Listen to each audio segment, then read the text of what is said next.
Hello and welcome to the latest episode of the Wayne Room podcast, where today the three of us are back again to go through the 7 live races on ITV on Saturday, with racing from Sandown, Beverly and Chester to get stuck into. And although it's not a standout weekend of racing, all the races and the cards are absolutely brilliant to go through. So we're going to get stuck into it. Frankie, we notice a new haircut for this week's pod. Yeah, a fresh trim, not so much a fresh face, if I'm honest. I've hit the age where lads from school are getting married, so it was the first of the old school friend's wedding yesterday. So we gave it a good crack. So it was a bit of a sore head this morning, but it's some nice racing to look at to ease myself into the weekend. Oh, lovely stuff. You can't be at a wedding, can you? Paul, I know, obviously, Sunday we were talking in the group chat. You've been a Newcastle fan, me a Liverpool fan, and it wasn't such a good start. End of last week to you, but how's this week gone?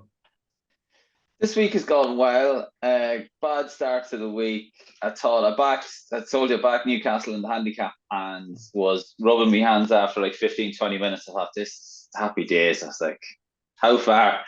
And I ended up watching the game the last 20 minutes or so in the middle of Liverpool fans. So wasn't great. I was happy to get out of there, to be honest.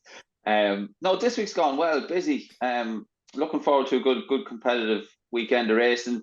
I suppose a big talking point over here, James and Frankie, I don't know if you've seen much of it, was that the racing school in Ireland, 21 of the 31 staff have been let go. And then they're running the jockey course no longer as we would have known it, which is a huge blow, maybe not so much a shock to those in the industry. I think numbers were down. The next jockey course is due to start on the 11th of September, and they only have 7 applicants for that, which would be worrying, I suppose. Well, you might say worrying for the industry in the future, long term. Having said that, it's maybe reflects the negative effect that pony racing is having, that maybe not as many jockeys are attending or need to attend a racing school. When you think back, the likes of Johnny Murtagh started there, and Johnny, when he started, he didn't know one end of a horse to another. Whereas there's maybe not so much, the guys are maybe a little bit more educated now going in there, So that was, I suppose, more sort of not self-taught, but guys and girls that have grown up and, as you said, pony racing, they've learned along the way and don't need to go to that proper form of I training. think so. Yeah, I think so many jockeys now are coming off the pony racing circuit that it's so successful that maybe that's having a negative effect then on the racing school. That was a bit of a change in the guard, I suppose. But it's big, it's massive as well, isn't it? Pony racing in Ireland. It's absolutely huge. Yeah, it's more of a business. I think in England, I've seen it. I was in England when it was starting off, and it was nothing compared to what it is over here. Like, it's a business over here. You have a decent horse, or a small horse that maybe might not cut it on the racetrack, but could be quite nippy and decent enough on the pony racing circuits. You get a few quid for it, and plenty of gamblers then landed as well. Whereas I don't think that quite goes on in the UK. No, you could pick up a few quid though if you're sharp. I didn't know anything about it at all, and I went to one and got chatting to some of the guys and girls before in the parade ring, and the bookies do price them up. And there was on the day one horse we didn't go mad, but it seemed too good to be true from what I'd heard, and they went and won by 5 lengths easily. So you might get the odd touch, I can imagine, in it. Yeah, no, absolutely. But yeah, it'd be tough now if you had a 12-year-old, a child essentially riding your pony. It'd be tough to get involved now to gamble in that respect. It's definitely a topic to keep an eye on, because obviously it's a big story over in Ireland. But we are going to get stuck into this week's racing, and we're going to start off at the 150 Class 3 Virgin Bet Best Odds Daily Handicap over 7 furlongs at Sandown. Frankie, we'll start with you to kick us off. There's some really interesting runners in here. Who was the one you went for? Yeah, it's pretty tight, the betting, isn't it? And there was a couple I kind of like. Tough Enough and Indemnify were the two that I was trying, or that I got it down to. I'm going to side with Indemnify, who's coming down in trip, has raced 10 times, and nearly all of them have been over the mile trip, just once over 7, but he did come second that day to Baltimore Du Bois. I just really like his last 2 runs. I know they were over the mile, but the last 2 at Sandown, so ignoring the run at Newmarket, even though it wasn't a bad run. But last time out was 4th when just majorly unlucky. Travelled really well and got absolutely no luck in running. So I can certainly mark that performance up. And then if you go back previous to that Newmarket run, again back at Sandown and over the mile.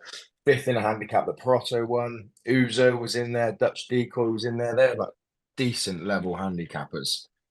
So the angle with Indemnify really was that I think he's been running well with arguably some better horses. And hopefully, although it is over 7, should have a solid enough chance in this. So, yeah, provided the trip causes no issues, Indemnify gets the nod.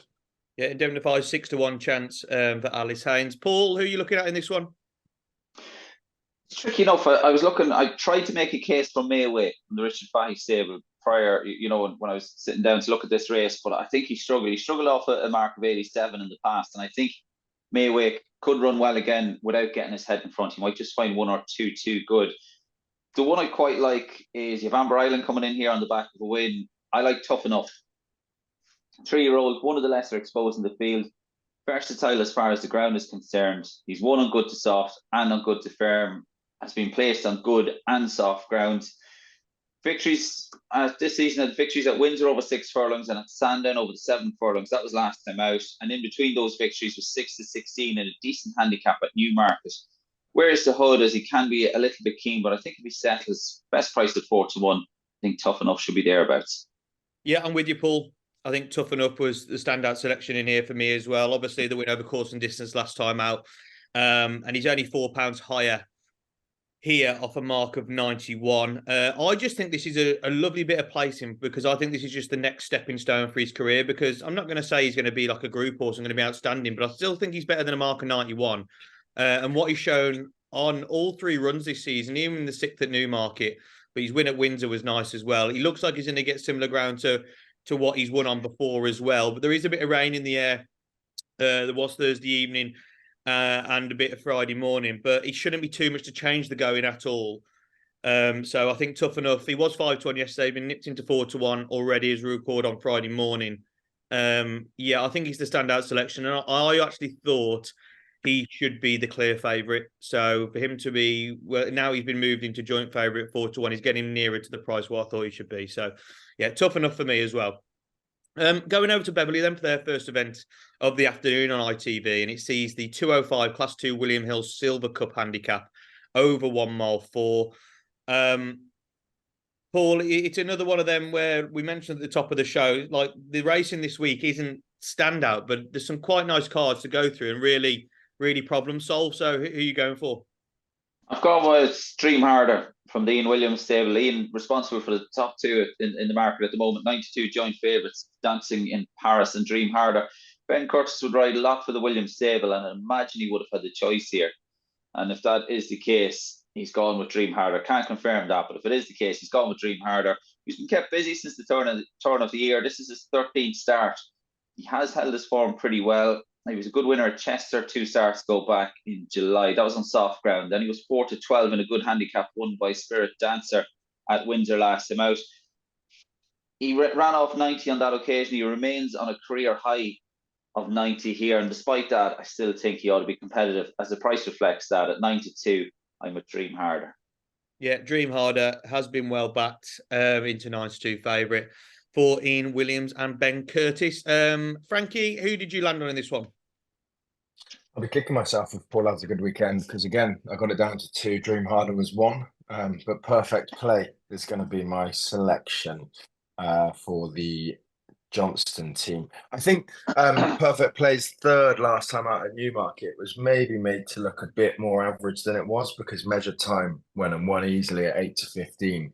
But Perfect Play ran a good race, I thought, in 2nd, and has run a couple of good races this year. Finished 2nd the last twice before that. Has actually come down £1 for that 3rd at Newmarket. Don't think he hasn't been miles away. He's been finishing 2nd. And I think, and I hope, the extra 2 furlongs should help here because he's a horse that takes a little bit of time to get going. And almost looks like he needs a little bit further just to get the most out of him. So sticking with Perfect Play, I think the Godolphin horse that won last time made them look worse than they were. And I think he still has a decent chance in a handicap like this. Yeah, Charlie Johnson obviously had a nice winner at Baden-Baden on the weekend. So He'll hopefully kick into keep his good form going. Perfect play, 5-1 chance. I think there's one in here that's been overlooked just because he's ran badly a few times over different trips, and I think that's Omniscient for Sir Mark Prescott and Luke Morris. He's just a typical Sir Mark Prescott handicapper who ran over shorter trips early on in his career, was shoving to handicaps off low marks, up in trip, and started winning. And then what's happened this season is the thought he might go over 2 miles, 1 mile 6, and he obviously doesn't. He obviously doesn't stay that far. But 1 mile 4 is his absolute pinnacle. And dropping back to this for the first time since winning over the distance last season, I think he's really, really interesting, having been dropping down the handicap mark as well. If you look at the back end of last season, went up to 1 mile 2 at Yarmouth on his second handicap start, absolutely bolted up by 5.5 lengths. That was off a mark of 75. He then went to Goodwood over 1 mile 3, and he ruined any chances of winning that day. If you go back and watch, he hung so left, and ultimately he ran no race. But went up to 1 mile 4 for the first time on the final start of last term at Southwell off a mark of 87, and absolutely bolted up again. So that showed to me that 1 mile 4 between 1 mile 2 is his absolute optimum trip. This term, he was tried over 2.5 miles a furlong in the Northumberland plate off a mark of 95. You look at that race, you go back and watch it. At the 2 furlong pole, he was there ready to go and win the race. He was out in front and he absolutely just blew up and finished back in 7th. If that doesn't show to me, he doesn't say the trip, I don't know what does. He was dropped to 1 mile 6 at Goodwood, glorious Goodwood in this Coral Summer handicap. The ground was basically unraceable. Well, it was because the car got called off at the last 3 races, and he just didn't handle the ground at all. Last seen at Sandown over 1 mile 6. It was in the Sunday series. It was a decent race, but he didn't actually run his race that well. Again, that was over 1 mile 6. What I like here is he drops down to 1 mile 4. He's down to a mark of 93. And another sweetener is Luke Morris has decided to head to Beverly to ride this horse instead of going to Sandown to ride Eagle's Way. That, to me, is a bit of a sign that they do think this horse could be on the comeback. And currently 8-1, I think Omniscient's been overlooked in the market massively. So I'll be having a go on him. Back over to Sandown. And the second race of the day at the Esher track is one of their feature events of the afternoon with the Group 3 Virgin Bet Atalanta Stakes. And Frankie, this sees some familiar faces go to post over a mile. You have Coppice at the top of the market, 7-2. Heredia in there at 5-1. Midnight Mile, 6-1. Potter Pova, 13-2. Queen for You, 13-2. Purple Play, 17-2. And 10-1, bigger the rest. We've seen a lot of these horses this season that very similar to a race last weekend, that they're not Group 1 horses, but Group 2, Group 3 is exactly where their level is. And now being chucked into this race, they can all show what they're made of. And obviously how close they are in the betting does show that this is quite a tricky race to unravel. So who have you gone for? Yeah, it is one of those sorts of races, and I'm hoping Coppice is just that little bit better. Kind of angle I'm coming at it from is Coppice was obviously well backed at the Royal Meeting and went and won. And then John and Thady Gosden tried her in a Group 1 where she wasn't disgraced. National probably ran one of the races of her career, and she wasn't disgraced amongst the rest of them. It just seemed for a horse to take a lot of market support at the Royal Meeting, go and win one of those big handicaps, and then be taken from a handicap into a Group 1 race. They obviously think a lot of Coppice, and they don't often get it wrong. So that was kind of my setting point. And going through the field, do I think there's one in here that can beat that sort of standard from Jonathan Thady Gosden, that, can jump from a handicap into a Group 1? I don't think there is. As you mentioned, they're consistent. They're Group 3 horses, but I think, off of the career that they've taken Coppice on and the way that she went and won at the Royal Meeting and being amongst it in a Group 1 last time out, she should be able to win this. Yeah, Coppice top of the market, but you're getting a nice price about it at 7-2. Paul, were you of a similar opinion, or were you looking to take on the favourite? I'm looking to take on the favourite, and might come in for a bit of flack here. And I think he's a top class jockey, but I'm not convinced that Kieran Schumacher is a jock riding on top of his game at the moment. I just thought Epictetus last week. I did tip the horse up, but I just thought, having had the near side rail, the old Fandover near side rail, Epictetus had the ideal position. And I just thought, without any urgency from the saddle, Epictetus just lost. He got shuffled back to the back of the field and then had to make his run. Not sure it made a huge difference to the result, but I thought from a riding perspective, it would have forced his hand sooner than probably he would have liked. And I'd imagine that was maybe the thinking behind it. But I just thought as the race panned out, as we know it, just might have looked a bit better had he gone on and just held that inside rail. So for that, I'd be slightly concerned for Coppice. But that corner is going to be turned. It's a top class pilot, and I think that corner will be turned. I've gone with last year's winner, Potapova.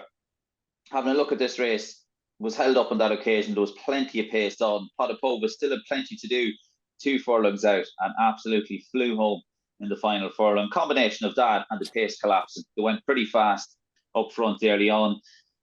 This season, Potapova has pulled up on heavy ground at Goodwood. Found Potapova had an irregular heartbeat after that race. Then finished 5th or 6th over a mile and 1 in a Group 3 at Epsom, won by Prosperous Voyage. Was only beaten 2 3/4 lengths by the winner, and was 5th at 10 in the Duke of Cambridge at Ascot last time out. And again, on both at Epsom and at Ascot, I thought the pace of the race didn't suit Potapova. At Epsom, they absolutely crawled. Potapova was sharp out of the gates. Then Ryan was keen to just take him back to the back of the field, and still ended up sitting maybe 3rd, right behind the leader on the rail. Again at Ascot last time out, they didn't look to go a mad gallop, which I don't think suits Potapova. There's a couple in here that should go on. You got Midnight Mile, who likes to sit handy. Roman Mist will definitely go forward. So hopefully they'll inject a generous pace here. I think Back to a Mile will suit Potapova. Strongly Run Mile will suit. So Michael Stout has a great record in this race. He's won it 7 times. So I've gone with Potapova, currently best price at 13-2. Yeah, can see the case, definitely. Obviously, win the race last year. And she really gets her ground this time, doesn't she, compared to what she's been running on. I was with Frankie, though. I just thought Coppice could be too good for these. And like you mentioned there, Paul, with a bit of the pace in the race, we know how well Coppice travels. And to get a bit of pace to aim at, to just absolutely creep up next to him and then go and push the button, I think it's going to be absolutely ideal for Coppice in this race as well. We know how good her pedigree is. She's a full sister to Calix, being a daughter of Kingman. And what she's shown so far, yes, she's been hit and miss in a couple of events, but when she's shown her best form, it's better than, I think it's personally better than a lot in here. Like Frankie mentioned, getting absolutely backed off the boards at Royal Ascot in the Sandringham Stakes, giving a mark of 97 looks a bit of a gift now, because she's essentially off a mark of 105 in. I thought she won that really well. And then going back to her run at Newmarket last time out, the ground says it was good, but I don't think it was on the July course. But you look at the runners she finished behind that day. Nashwa, who's absolutely run a cracker in the Juddmonte. Remarquis come out and run well in France. Beer Sistina's come out and run well that next time out. Those horses are actually Group 1 horses that she was running against there, where I don't think Coppice is. So for what she did, finishing, 7.5 lengths behind him, I think that she ran a very, very good race in the Falmouth Stakes. And I think that sets the form compared to any of these horses in the field. She obviously gets a bit of weight off the likes of Heredia and Potapova for age. And I was just hoping getting back into a Group 3, a much easier assignment than the Group 1 last time out, she could properly stamp her authority on the race. So Coppice at 7-2. Look, Heredia is a massive danger, I think, because what she did last time out at Haydock was very, very impressive in the listed Dick Hearn Stakes. But I think just Coppice just outweighs her for me at 7-2, so I'll be sticking with her. Beverly's final event on ITV this weekend, then, it is their feature listed William Hill Beverly Bullet Sprint Stakes over 5 furlongs. We see a lot of familiar faces go to post here that we've been talking about all year long. Currently at the top of the market, he's one of Paul's favourites, Silky Wilkie, who's joint with Apollo 1 at 7-2. We also have Kurdos in there at 4-1. Judicial, the 11-year-old, 11-2. Tis Marvellous, who won it last year at 7-1. Bond Chairman, disappointing last time out at Ascot, 10-1. Elegant Erin at 33s. Paul, you can kick off this one. Are you sticking with your mate, or are you jumping off? Yeah, we're stuck with him, James. Silky Wilkie, best price 7-2. Opened up his account here over course and distance back in 2021 as a 2-year-old. Found life a little tough in Group 2 company at Goodwood last time out. was second, both runs prior to that, was a good second in a listed event at York and was second in a competitive handicap at Epsom. This is more his level. First start back here at Beverly since that win back in 2021. I think he's been found an ideal opportunity. I'm staying loyal to Silky Wilkie. Yeah, Silky Wilkie. He was clear favourite this morning. He's joined at 7-2 with Apollo 1. And Frankie, I think you probably think the winner comes out the top two, but which one? Yep, Apollo 1. Gets my vote. Been like that all morning, hasn't it? Me and Paul going head to head. Yeah. Yeah, Apollo 1 finished second the last 3 times off of a rising mark in handicaps. All over 6 furlongs, which, might be a slight worry because Silky Wilkie, is pretty much an out-and-out 5 furlong horse. But there's that stiff uphill finish at Beverly, so you could kind of call it 5.5, but it's a bit more of a test than a 5 on some other courses, which I'm hoping gives Apollo 1 that chance. Obviously, they're off level weights here today, in flying form, and hopefully can go and just nudge Paul Silky Wilkie. So it looks like I've got the deciding vote here, doesn't it? Because I've got the winner comes out the top two in the market, and it's a weird one really because Apollo 1 is a horse I picked up at Royal Ascot in the Wokingham Stakes when finishing second. So going off that and how we are on our podcast, we normally stick with these horses, don't we? But I've jumped off and I've gone with Silky Wilkie because I just think this is his perfect opportunity to get back to winning ways. Like Paul mentioned, he's been ran just like Apollo 1 very frequently this season. But the progression he's made throughout his term, starting off a mark of 92 in handicaps and now being rated 108, is phenomenal. Just to show how good this horse has been this season. He's already a course and distance winner at Beverly. Obviously, it was early on in his career, but that was nice to know anyway. His runs tracks like York, and then last time look at Goodwood, it wasn't his bag. He's running in the Group 2 King George Qatar Stakes, Highfield Princess runaway winner. Group 2's not his bag, Silky Wilkie. He's a listed Group 3 horse, isn't he? And I think you could even see him if his mark dropped in time, dropping back into a handicap and going well there. He's put up enough good runs this season for me, especially on similar ground, to suggest that dropping back into this company gives him a really, really big chance. So, Paul, I'm with you. I think Silky Wilkie, but if Apollo 1 wins, Frankie, I'll be kicking myself for jumping off. So I do think, though, it is a race to not take on the top two in the market, definitely, because I can see that being the forecast. And I know they're very similar as well, aren't they? Yeah, very, very similar. Yeah. Very similar. Like, even though Apollo 1's probably been slightly more consistent, he hasn't been winning, whereas Silky Wilkie's been a bit erratic at times, but has been winning. So it's a difficult one, isn't it? But I think both of them will run very well, and we'll have to see who comes out on top. Right, Sandown's next. They next show off the Class 2 Virgin Bet handicap over 1 mile 2. Another tough handicap to get our teeth stuck into. And at the top of the market, we see Eagles Way, like I mentioned, who is being ridden by Shane Kelly, with Luke Morris at Beverly, Lord Protector for Rafe Beckett at 6s, Garci at 7-1 for William Haggis and Tom Marquand, Dual Identity 7s, and 17-2 big of the rest. Frankie, we'll start with you. Who did you land on in this one? Because there's a few in here that you can make a case for, but there's some with some horrific form that are just so low in the handicap now they could bounce back. Yeah. And the leap I'm going for. It's a bit of a price here. He ran very, very flat last time out, but you go back one more start to Yarmouth. And the leap was only a length off of Eagles Way, the favourite for this race on Saturday, and now gets £5 from the favourite, which I can't really understand because can give every horse a poor run.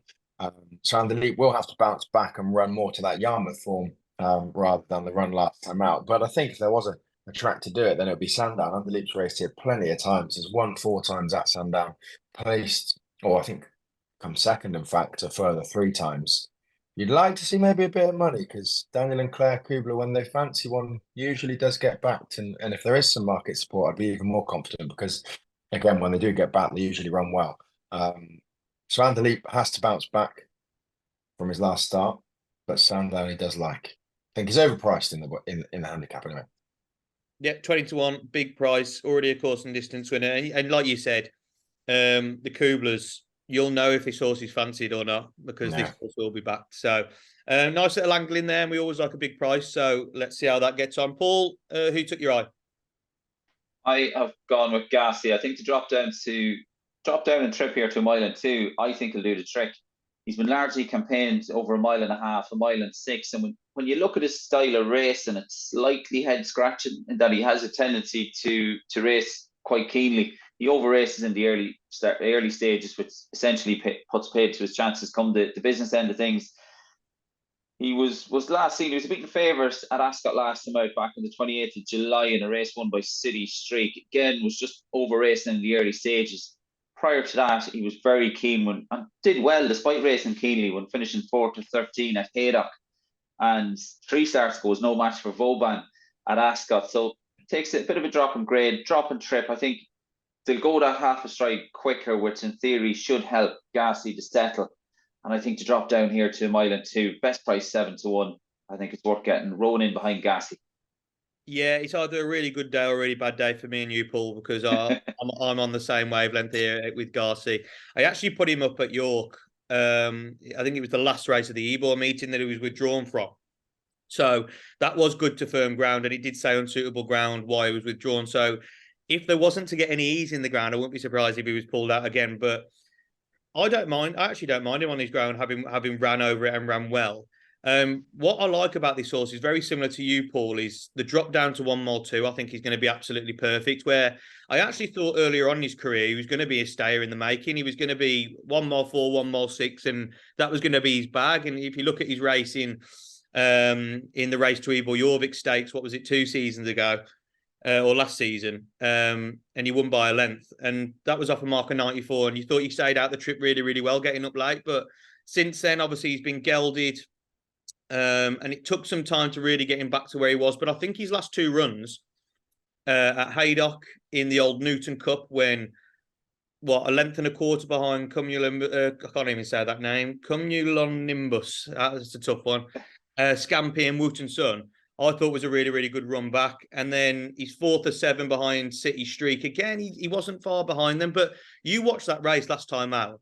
He came there absolutely pulling a cart, and he just didn't seem to find as much. And I think that's why dropping him down to 1 mile 2 is going to be absolutely ideal. Dropped a pound, obviously, for that run to a mark of 99. It's the same mark he run in the old Newton Cup. I think he's really got a lot going for him here. I just want him to travel like he did in that Ascot race. And then instead of not finding over 1 mile 4, having that bit over 1 mile 2. So yeah, I'm gonna go with Garcia as well, and see if he can redeem his form slightly, even though he hasn't been running too badly of late. And at 7-1, you're getting a nice price about it. So we'll see how he gets on. Chester offered just the 1 race on Saturday then on ITV, and it sees their feature listed CAA Stella Chester Stakes over 1 mile 6.5 furlongs. A race full of horses stepping up to this level, but also others dropping down in class. It's a very, very interesting contest. And obviously at the top of the market, Military Order, who I think was Derby favourite, wasn't he? And now to be seeing him running over 1 mile 6.5 in a listed race at Chester is very odd. Paul, we'll start with you. I think it's very hard to get away from Military Order because he does look like he would get the 1 mile 6, and it's not the strongest race in the world. So I almost looked at trying to take him on, but I found nothing to take him on with. So what's your opinion? Yeah, that's it, James. Not a race you'd be probably getting involved with heavily from a betting perspective. Slight concern from his last run was that nothing came to light. Connections could offer no explanation for his poor run in the Derby, so that would be a slight concern. But sure, everyone's allowed an off day, and if he bounces back, he was a good winner of a Derby trial at Lingfield prior to that run at Epsom, and a nice performance at Newbury the time before that. So as the betting reflects, best price 4-6. If he bounces back here and stays the mile in 6.5, Military Order is the one they'll have to catch. One I think I would take a chance on for the forecast is the Carl Thornton trained Shanroe. Good winner last time out, pretty versatile. horse, and I just was a good winner at Galway last time out at the beginning of August. But versatile horse, I could see maybe connections just trying to outfox maybe the opposition as best it can. Best price 9-1.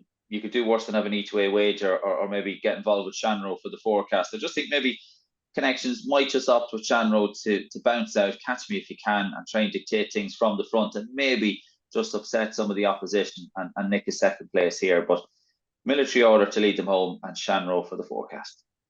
Yeah, like I'm with you with Military Order, and with Shamrow, obviously, Chester is a track that you can kick off that bend, can't you, and try and win the race from. So we'll have to see how that unfolds. Frankie, are you in the same camp as me and Paul? I know he was 11-10 yesterday. He's now 4-6 Military Order, and I thought 11-10 could have been a massive price. Really, 4-6 is probably where he should be, but he has been off the track for 91 days, and like Paul mentioned, nothing came from that horrific run in the Derby. But are you giving him another chance?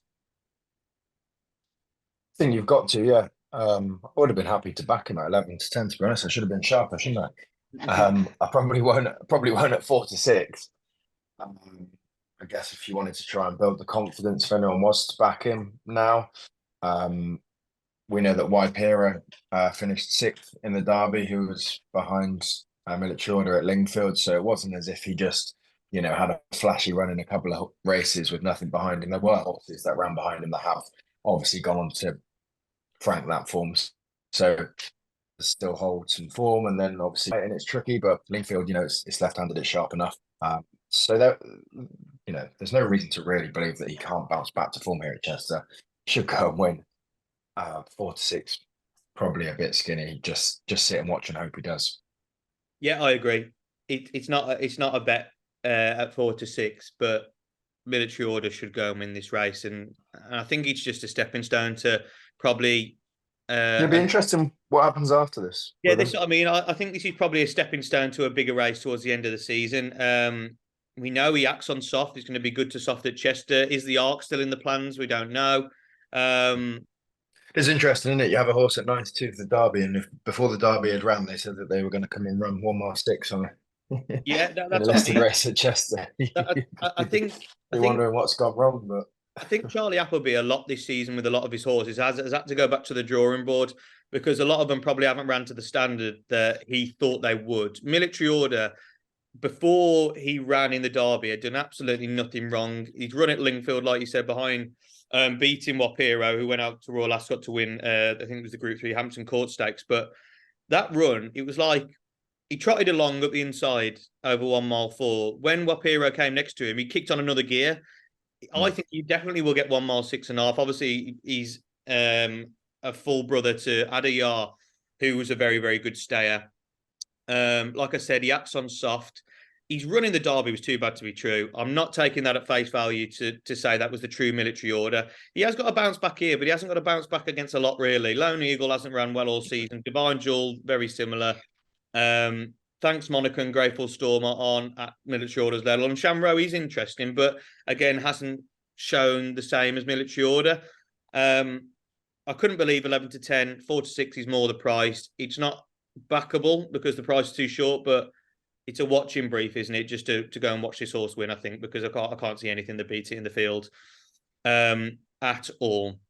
Right, the final event we're covering on this week's pod is the Group 3 Virgin Bet Solario Stakes over 7 furlongs. The feature race of the day alongside the Atalanta Stakes at Sandown, and it sees the youngsters go to post. Starlord top of the market for Sir Michael Stout, who needs to hit a bit of form really at 5-2. Mortlake for the opposite in Rafe Beckett, who's been in absolutely superb form this season. Ablon for Charlie Appleby and James Doyle. Devil's Point for David Minicia at 5s. Curly and Bay at 9-1, and Inish Fallon at 14s. Frankie, finish off the selections for the week. It's a tricky one, isn't it? Because a lot of them have gone and won. It's just how you weigh up that form. Yeah, it is tricky. As the betting suggests, we've only seen them once or twice. These horses, they've won. How well have they won? What they beat? Lots of horses that they've beat haven't raced since. So not loads to go off. I was trying to get the favourite beat just because some form that stacked up at York or didn't stack up at York. Maximum dividend raced against horse. I think they ran poorly at York. I can't remember. So that was the starting point to move away from the Fav. I liked the way that Mortlake won last time out and Devil's Point. Just watching those races back visually, they're both quick and nicely. I'm gonna go with Mortlake out of the pair of them. As you said, Rafe Beckett's been in great form. Ross Orion's also riding with a lot of confidence. And Mortlake did put 5 lengths between himself and second pretty quickly last time at Leicester. Again, we don't know how good the horses in behind were, but Mortlake did look pretty smart that day. Yeah, more like 11-4. Like Ross Orion, Rafe Beckett, what a great team they are and been brilliant all season. And I'm with you, Frankie. I think we can get the favourite beaten here. And I don't know if it's just a hangover feeling from we all like Nostrum last week and obviously exactly the same jockey, the trainer, connections, and obviously he came out to be lame. You can't help that. And if you don't know that before the race, you're not going to know at all until you see him run. Obviously, it wasn't his true showing, but Sir Michael Stout's form is not something to shout about at all the way through the season and the last 2 weeks. And even though Starlaw might be very, very good, I'd like to see the yard in a bit better form.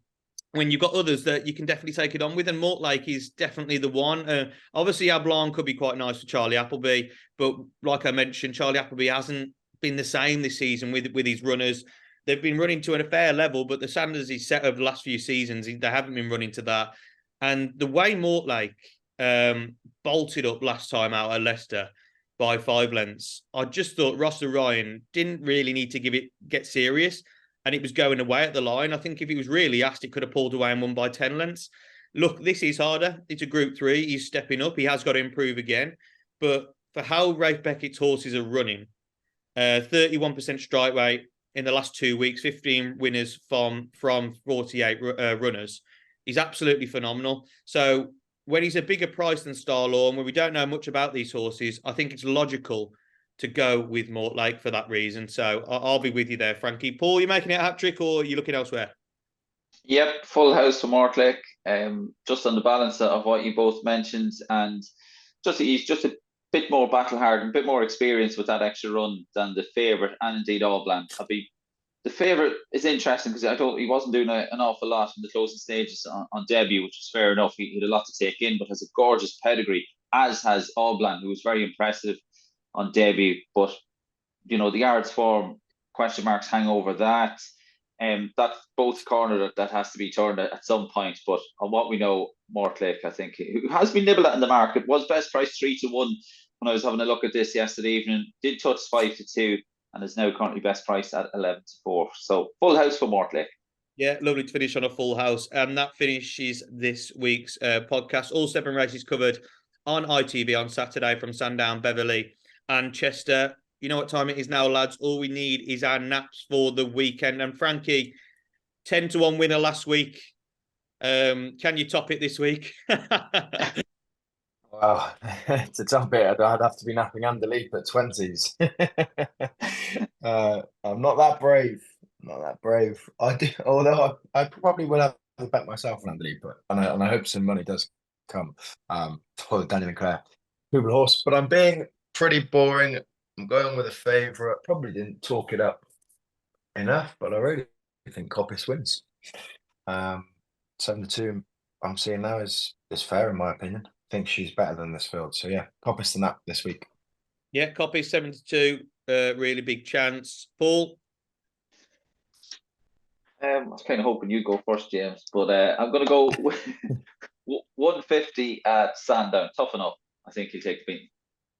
Yeah, but it's a weekend for like an each way Trixie or something, isn't it? There's lots of selections that are hanging around, 7-2, 4-1, 5-1. Nothing that we're going mad about, but plenty that will be in the mix.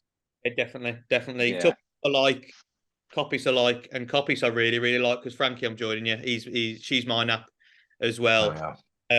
This weekend. I think, like you said, there's a few that we've put up that are around a similar price that you could definitely put them in as well. But I'm with you. I just think Coppice, I just think she's better than these. And back into a Group 3, having been running in a Group 1, I think she can show that. And at 7-2, I think you're getting actually quite a nice price to find out just how good she really, really is. So, yeah, Copies to me as well at 72. Hopefully, I'm jumping off the back of your good luck from last week. So hopefully you can keep that going. Try and land 2 out of 2 naps. Thanks as always, Frankie, Paul, for your selections this week. Like we mentioned, Sandown, Beverly and Chester, not the most standout, attractive race in the world, but the cards have been really fun to go through with some nice prices to have a look at. Please be sure to like this video, comment your selections or nap across the weekend below in the comment section. We like to see what you've gone for, and make sure you do subscribe to the Winners Enclosure channel so you do get notified when our shows go live. All the best whatever you are backing this weekend, and thanks for watching.